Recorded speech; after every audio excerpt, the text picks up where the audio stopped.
Langsung saya mulai aja ya. Bismillahirrahmanirrahim. Assalamualaikum warahmatullahi wabarakatuh. Selamat siang untuk teman-teman semua. Pada kesempatan kali ini, saya mau berbagi sedikit tutorial Igniter 3 untuk front end. Sebetulnya ini tidak terlalu spesifik buat Igniter 3 ya. Ini juga bisa dipakai untuk CI 2 atau CI 4. Dan yang mau saya share kali ini itu dasarnya aja sebetulnya, karena saya lanjut aja. Untuk yang mau saya sharing itu sebetulnya dasarnya aja. Untuk lanjutannya teman-teman bisa explore sendiri, karena nggak mungkin ya saya nyuguhin sesuatu yang lebih rinci, nanti teman-teman susah untuk berkembang gitu. Kali ini saya mau share tentang tutorial CI3 untuk front end. Pertama yang mau saya share itu kita akan membuat landing page. Landing page-nya ini saya nggak akan buat sendiri karena mungkin agak lama. Bakal saya ambil aja langsung dari yang sudah ada, yaitu template. Kita pakai template yang berdasarkan dari Bootstrap ya. Mungkin teman-teman ada yang belum tahu Bootstrap itu apa. Bootstrap itu kayak seperti framework-nya dari HTML. CI-nya dulu. Ini tuh sebetulnya ini nggak spesifik untuk CI 3 atau CI 4. Ini juga bisa untuk semuanya. Mungkin masih ada yang pakai CI 2 mungkin, atau yang mana. Di sini saya udah punya satu project. Di sini saya udah punya satu project yang namanya CI.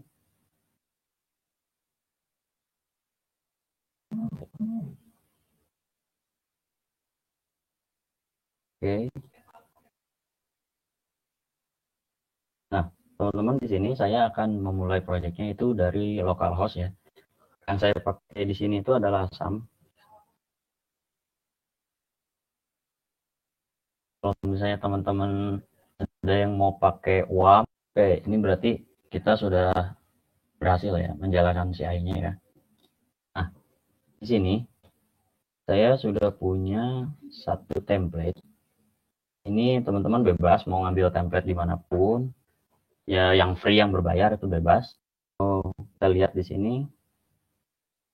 Nah, dia masih di dalam satu indeks, semuanya digabungin. Untuk di CI itu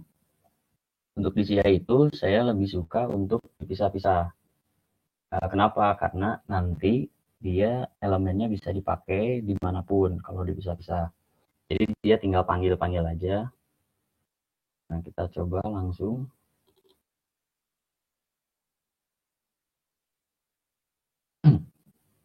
Sama aset yang ada di template tadi, kita pindahkan dulu ke dalam folder root. Itu yang akan sering kita pakai.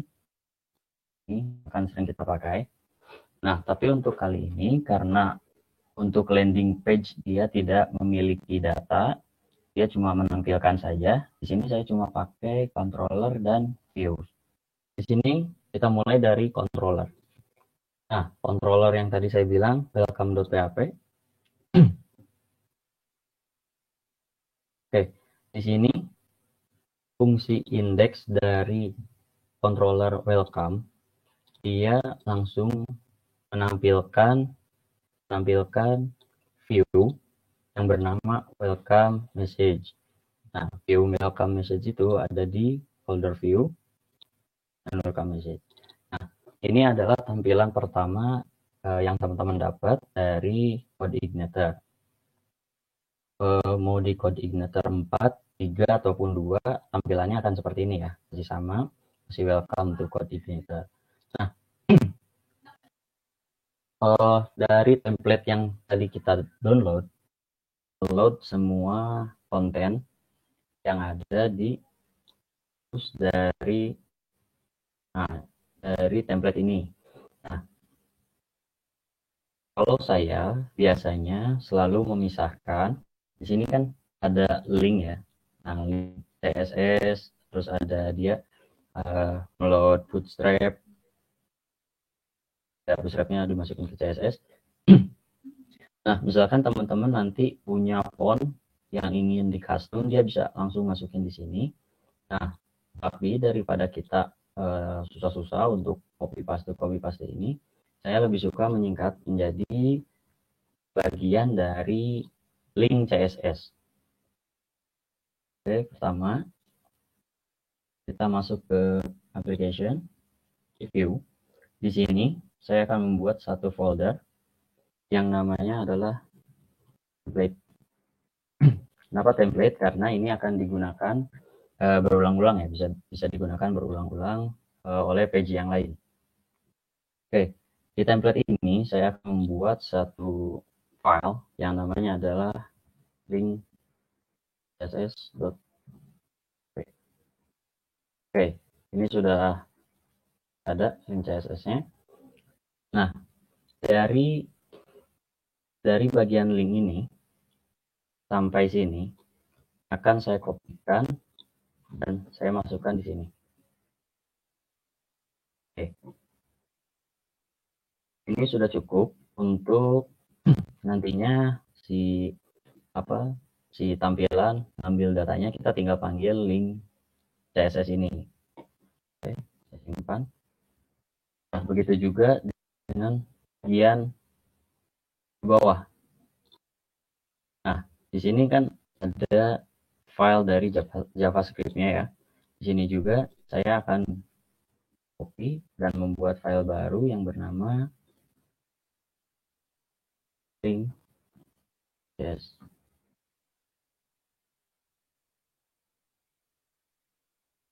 Oke, saya copy di sini. Nah, ini nanti di bagian bawah kita tinggal panggil link JS ini.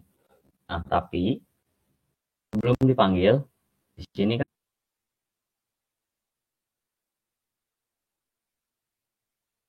untuk di bagian main body-nya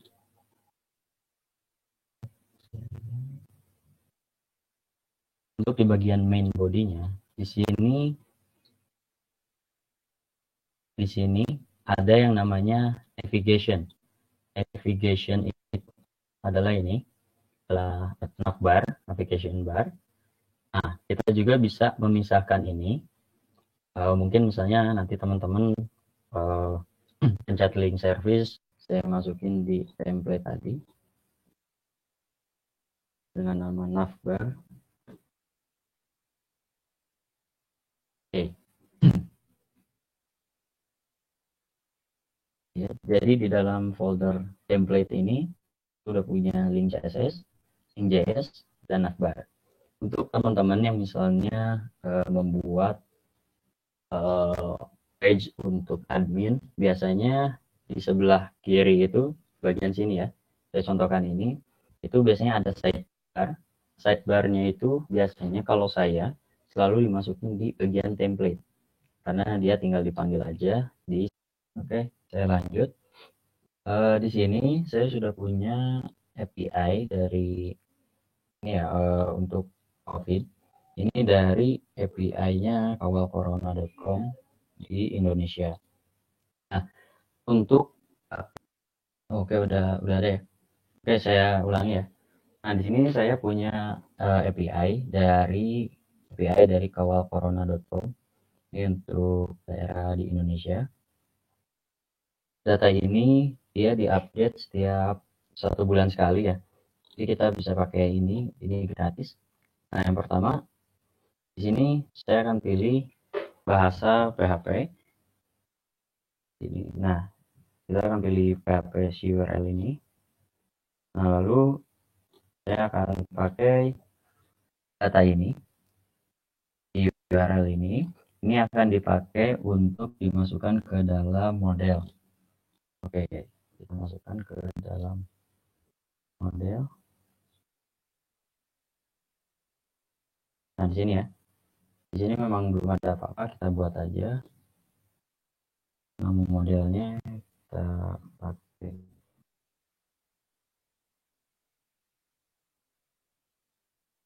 Untuk model ini yang kita isikan adalah pas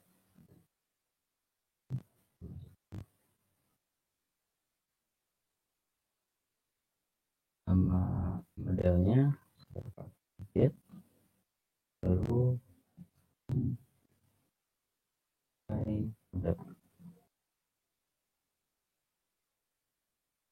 seperti ini. Lalu kita kopikan, pastekan yang tadi sudah di copy ya dari AI-nya seperti ini. Nah, untuk melihat responnya, apakah dia sudah kita buat, kita konstruk dulu.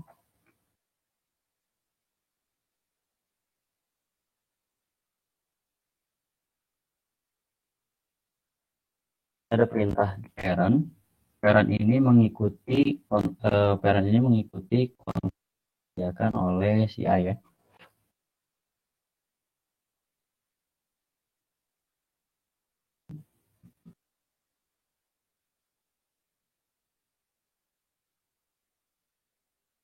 Ini adalah perintah untuk import.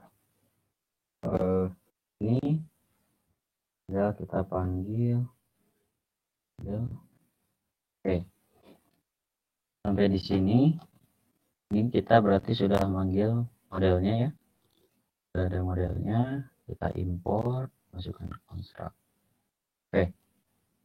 Untuk selanjutnya, saya akan mengeluarkan request dari model yang ini tadi.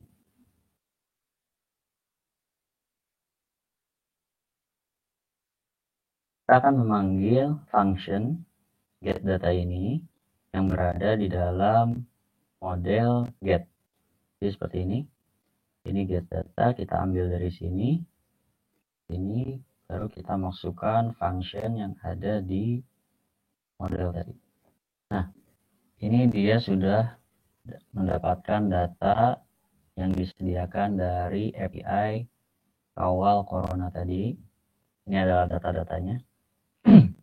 Oke, untuk selanjutnya saya akan memasukkan data ini ke dalam table punyanya Bootstrap. Oke, karena view yang dituju adalah view COVID, tapi kita cari untuk view COVID. Oke, di sini ya. Saya akan masukkan datanya di sini.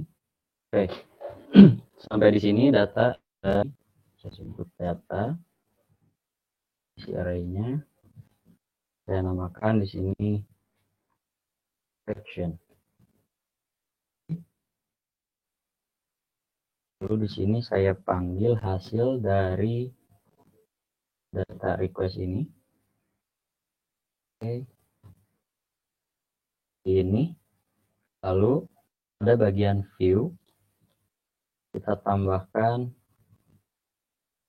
variable data dari sini ya. Variable data yang memanggil data request yang didefinisikan sebagai collection. Nah, sampai di sini teman-teman sudah bisa melakukan yang namanya pemanggilan data pada view yang dituju sini ya. Oke.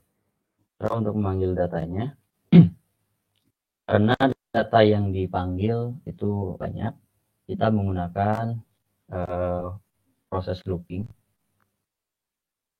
Oke, di sini saya akan rubah dulu. Ini.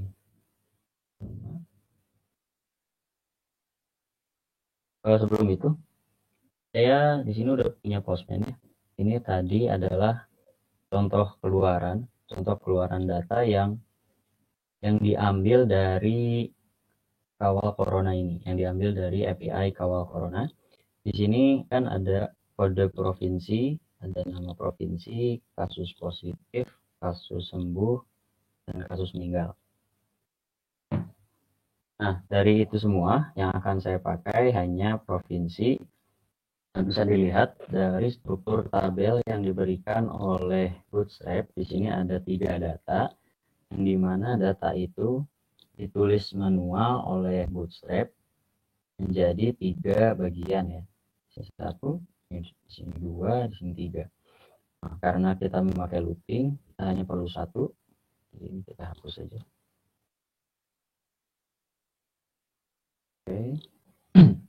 kita akan mulai looping dari sini. Caranya kita akan pakai metode for each. Jangan lupa PHP. Oke, di sini saya akan memanggil data yang bernama collect.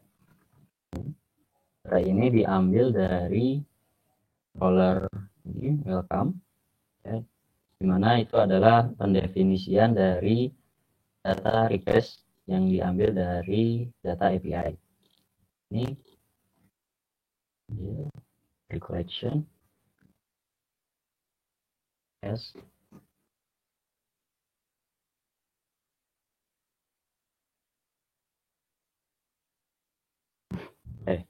di akhir datanya kan saya langsung agar tidak lupa ya, looping agar dia tambah pakai variable i dengan versus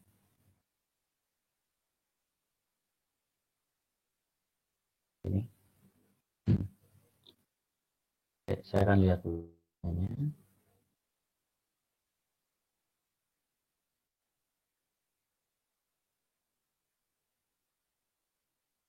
Oke, ada error bentar.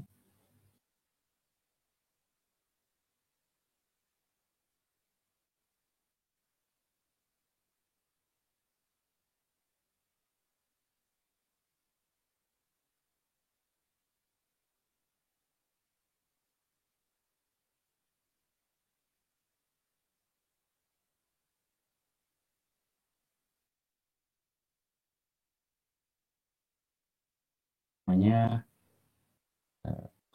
kita return datanya ini, data kita encode, kita decode. Oke, ini respon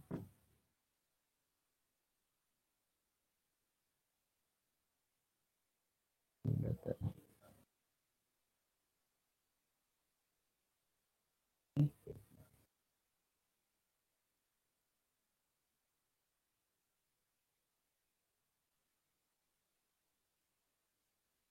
Oke, untuk selanjutnya kita langsung print saja data yang ada di dalam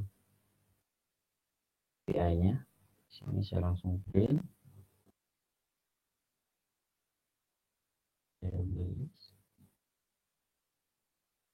Ini yang harus diperhatikan.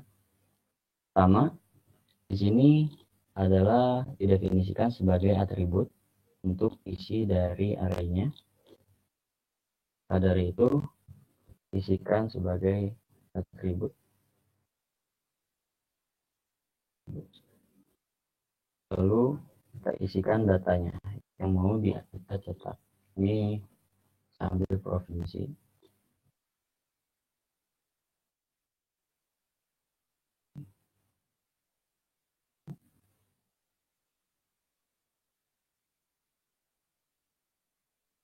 Jadi di sini sudah ada ya. Kayak Jakarta, Jawa Timur, Jawa Barat, Jawa Tengah.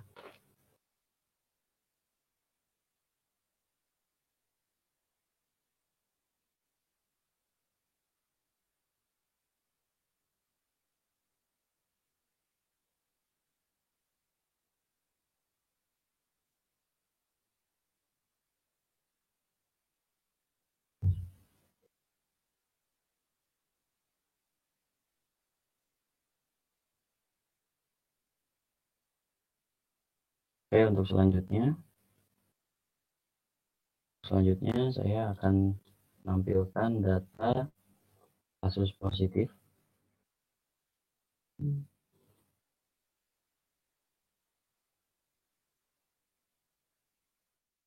Selanjutnya kasus sembuh, kasus positif, kasus meninggal.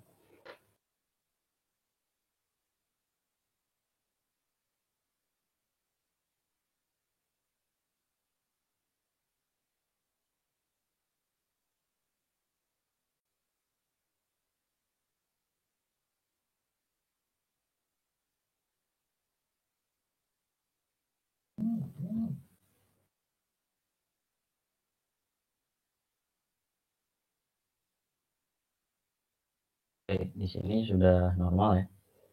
Untuk ini adalah data-data yang diambil dari API, dari API Kawal Corona ini, dan sudah kita tampilkan pada web kita. Di sini saya pakai localhost, jadi dia masuknya ke directory lokal, tapi menggunakan API.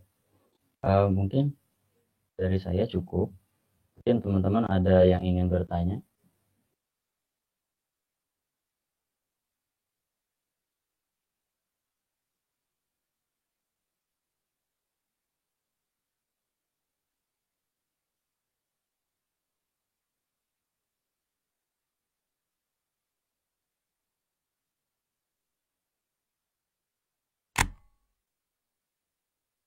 Oke, pertanyaan dari apakah untuk pemula bisa langsung belajar CI4? CI4 dan 3 itu sebetulnya hampir sama, cuma memiliki beberapa perbedaan. Nah, untuk pemula, misalnya Mas Angga atau Kak Angga ini mau langsung belajar dari CI4 itu bisa banget. Karena CI4 juga sudah masuk versi stabil, jadi semua dokumentasinya pun sudah sangat banyak dan uh, sudah banyak tutorialnya. Jadi misalnya langsung pemula langsung belajar CI4 itu bisa banget. Jelaskan dulu ya. Itu tidak ada kalau materi. Kak mau nanya kalau materinya udah bisa di-download dari aplikasinya. Materi apa ya maksudnya? Oh, offline. Ada yang mau nanya lagi?